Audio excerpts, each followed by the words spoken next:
aan ku bilowna in ka badan 200 oo qof ayaa ku dhintay qaraxyo isxigxigay oo maanta lala beegsaday hoteelo iyo kaniisado ku yaala dalka Sri Lanka.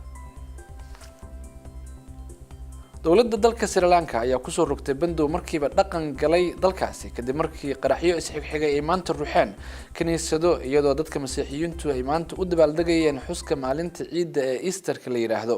3 kaniisadood oo meelo kala duwan ku yaala iyo 4 hotel oo caasimadda Colombo ku yaala ayaa la bartilmaameedsaday. qaraxyadan waxaa ku dhaawacmay 450 qof oo kale. 27 qof oo ajnabi ah ayaa kamid ah dadka qaraxyada ku dhintay.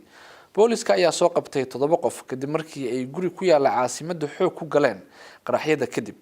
booliska ayaa sheegay in dadka la soo qabtay qaarkood ay yihiin kuwa doonayay in ay isqarxiyaan. ilaa ay hadda ma jirto cid sheegatay mas'uuliyadda qaraxyada. Sri Lanka waxay muddo sanado ah dagaal kula jirtay kooxda gooni goosadka ah ee Taamilka. kooxaha Masiixiyiinta ayaa sheegay in ay la kulmayaan hanjabaadyo uga imaanaya kooxo mayal adag oo kamid ah dadka haysta diinta Buddhistaha. caasimadda dalka Liibiya ee Tripoli waxaa shalay iyo goor hore oo maanta oo Axad ah laga maqlayay duqeymo la sheegay in ay qayb ka yihiin dagaalo u dhaxeeya ciidamada uu hogaaminayo General Khalifa Haftar iyo ciidanka dowladda ay aqoonsan tahay beesha caalamka. koonfurta caasimadda Tripoli ee dalkaasi Liibiya ayaa ciidamada dowladda waxa ay iska caabiyeen oo ay isku dayeen in ay ka hortagaan ciidamada daacadda u ah General Khalifa Haftar oo doonaya in ay isballaariyaan.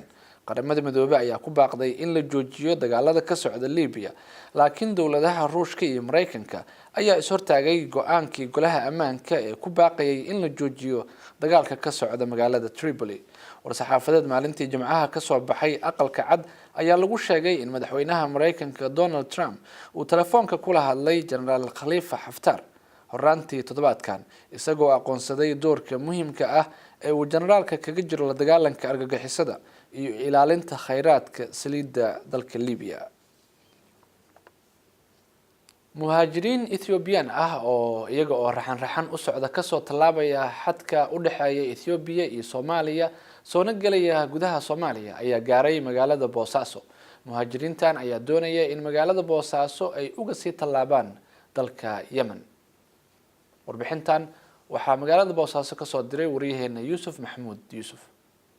wali magaalada Bosaso waxaa ku soo qulqulaya dad Itoobiyaan ah oo lagu arkayo iyagoo koox u socda oo maraya wadada laamiga ah ee laga soo galo magaalada Bosaso.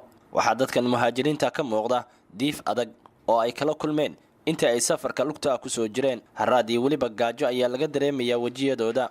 inkastoo Soomaalidu ay ka caawinayaan biyaha iyo waliba cunnada, haddana diifta safarka ayaa ka muuqata.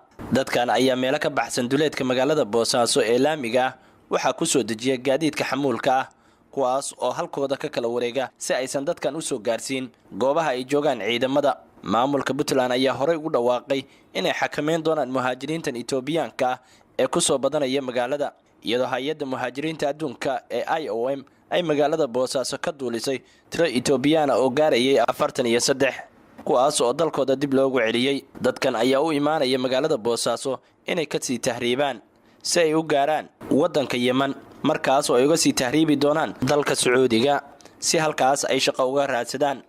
Yusuf Maxamuud VOA, Bosaso. dalka Sacuudiga ciidamada amniga ayaa toogtay 4 nin oo weerar ku qaaday saldhig ay ciidanka boqortooyada ku leeyihiin magaalo dhinaca waqooyi kaga beegan caasimadda Riyadh.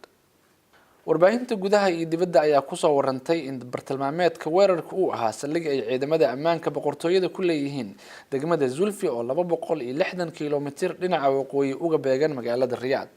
kooxda weerarka soo qaaday ayaa isku dayay in ay baabuur ay wateen ay ku jiraan xeyndaab ay ciidamada ku wareejiyeen albaabka laga soo gala xerada, kadibna bilaabay in ay rasaas furaan. war laga soo xigtay booliska ayaa lagu sheegay in 2 nin oo ka soo degay baabuurka ay ku dhinteen rasaas ay isweedaarteen booliska. mid kale ayaa isku dayay in uu cararo balse waxaa toogtay ciidamada, halka kan afraad la dilay xilli uu isku dayay in uu isqarxiyo.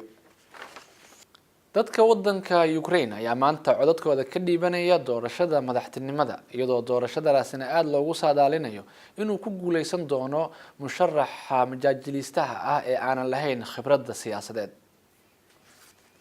ra'yi ururin dadweyne ayaa muujinaysa in majaajiliistaha lagu magacaabo Vladimir Zelensky oo horey u jilay musalsal TV-ga laga daawaday uu ka guuleysan doono madaxweynaha hadda talada haya Petro Poroshenko. kalsoonida ay ku qabaan shacabka Mr. Poroshenko ayaa hoos u dhacday kadib markii uu ku guuldareystay inuu wax ka qabto musuqmaasuqa iyo heerka nolosha wadanka oo aanan horumarsanayn. labadan musharax ayaa jimcihii dood si toos ah looga daawaday TV-ga isla markaana aad u kululeyd kana dhacday garoonka lagu ciyaaro kubadda cagta ee ku yaala magaalada Kiev isweydaartay cay iyo eedeymo ay isu jeediyeen balse labaduba ayaa waxa ay ka sinaayeen ballanqaad ay ku ballanqaadeen in Ukraine ay ku hayn doonaan xeyndaabka reer galbeedka. dowladda Kosovo ayaa shalay dalkeeda dib ugu celisay ilaa 110 qof oo ay ka keentay dalka Suuriya. dadkan ayaa isugu jira caruur, haween iyo dagaalyahano ka soo barbar dagaalamay kooxda Daesh. 300 oo kamid ah muwaadiniinta Kosovo ayaa dalka Suuriya tagay tan iyo 2012 iyadoo 70 nin oo kooxda Daesh u dagaalantana la dilay. wasiirka cadaaladda Kosovo Abelrad Tahiri ayaa sheegay in militariga Mareykanka ay gacan ka geysteen soo celinta dadka waxaana dadkaasi markii la geeyay Kosovo la geliyay xarun ciidan oo lagu hayn doono. ugu dambeyntiina ciidanka booliska gobolka Yunnan ee dalka Shiinaha ayaa motor baabuur ka soo dhex saaray maskobra ah oo dhirirkiisa lagu sheegay 2.7 mitir. haweeney baabuurka wadatay ayaa aragtay maskan oo wadada ku socda laakiin marnaba ma aysan filayn in maskan uu motorka baabuurkeeda galayo iskuna qarinayo. haweeneydaas ayaa booliska u wacatay markii ay ogaatay in maska uu galay motorka baabuurkeeda halkaasina uu isku qariyay. booliska ayaa isticmaalay saliid si ay ugu fududaato in ay maskaasi motorka baabuurka ka soo saaraan. booliska ayaa markii dambe maskaasi ku sii daayay meel keyn ah. haatanna waxaad ku soo dhawaataan wararkii ugu dambeeyay ee ciyaaraha waxaa magaalada Columbus ee gobolka Ohio nooga soo diray wariyaheena Maxamuud Mascade. wanaagsan daawadayaal dhammaantiinba kuna soo dhawaada xubinta ciyaaraha ee barnaamijkeena qubanaha maanta waan idinka soo tabinayo garoonka dadan ee uu sida xiisaha leh uga soconayo koobka toddobaadka Soomaalida oo heer gabagaba haatan maraya. ciyaarihiisa semi-finalka ayaa goor dhaweyd soo gabagaboobay.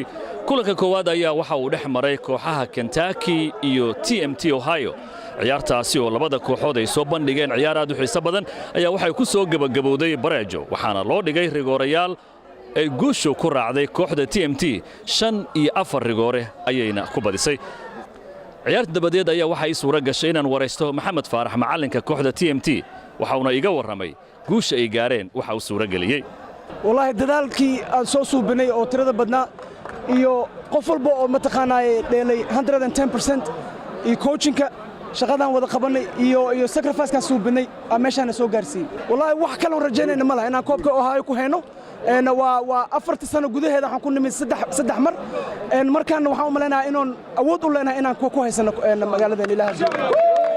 kulanka labaadna waxaa fooda isku daray kooxda Halgan oo koobka difaacanaysa iyo kooxda North Star oo ka dhisan magaalada Columbus ee gobolka Ohio waxaana kooxda Halgan ay ku soo badisay 4 gool iyo 3 oo guusha ku raacday. ciyaarta dabadeedna macalinka kooxda Halgan Mustafa Cali ayaa iga waramay waxa uu suura galiyay in ay ciyaarta kama dambaysta ah u soo gudbaan.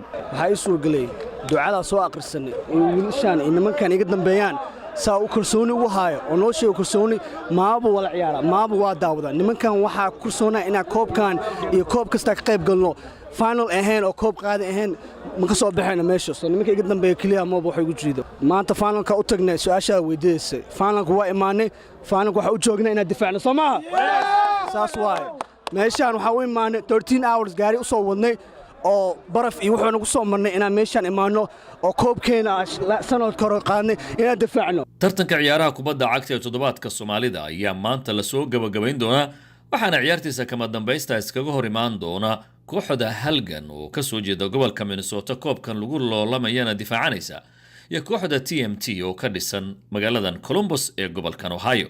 cidii guuleysata ayaa koobka faraha loo gelin doona. daawadayaal xubintii ciyaaraha ee barnaamijkeena qubanaha maanta waan idinka soo tabinayay magaalada Columbus ee gobolka Ohio inta ayaan ku soo gabagabaynayaa tan kulan dambe waa mascadoo idile sida iyo nabad galiyo. intaana daawadayaal waxaa inooga dhan barnaamijkeenii qubanaha maanta tan iyo kulan dambe waxaan idinku dhaafayaa sida iyo nabad galiyo.